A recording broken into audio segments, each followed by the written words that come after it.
Hey, Eric Peacock here, Pure Beauty Fitness News Tuesday Tip Series, how to get around bad joints. We're going to talk about what if I have a shoulder that catches and I don't have the greatest shoulders.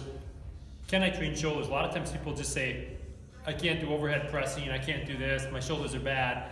Well, here's the thing, if something doesn't get trained, it gets weak. Obviously, there's certain conditions where you can't do overhead pressing, maybe you're coming back, but eventually you need to do that. I mean, the rest of our lives we're gonna need to reach overhead. Maybe you have a cupboard at home and you need to reach up and grab something. You need to have some overhead strength. Otherwise, when you try to go overhead, if you have to go overhead and you don't have the strength and stability to do it, you might have problems. You might strain your neck, you might screw up your rotator cuff. So here's some safety tips on, okay, don't have the greatest shoulders, but I still wanna train my shoulders, keep my shoulders strong. So I'm gonna talk about shoulder press. So a couple things I would talk about with shoulder press that are gonna help your body do them more effectively without putting a lot of stress on the joints is when you go into a seated position like this, notice I have this angled back slightly. What that does is it takes this compression off my spine. If I go straight up and down with my seated press, that pressure is gonna come straight down, kind of like your spine's like an accordion, not a good thing.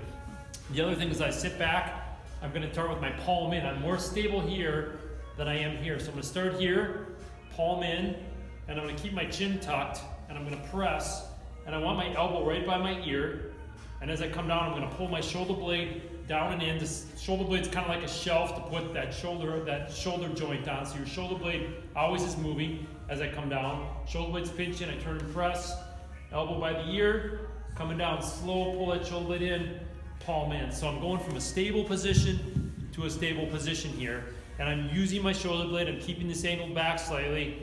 That way I'm gonna still train my deltoid, but I'm not gonna put a lot of stress on my neck and my shoulder joint just from being in that position. It's gonna be less stressful, still very effective.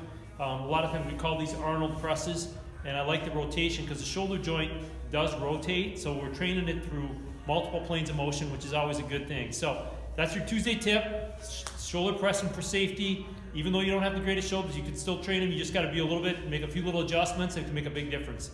See you next week on Tuesday Tip.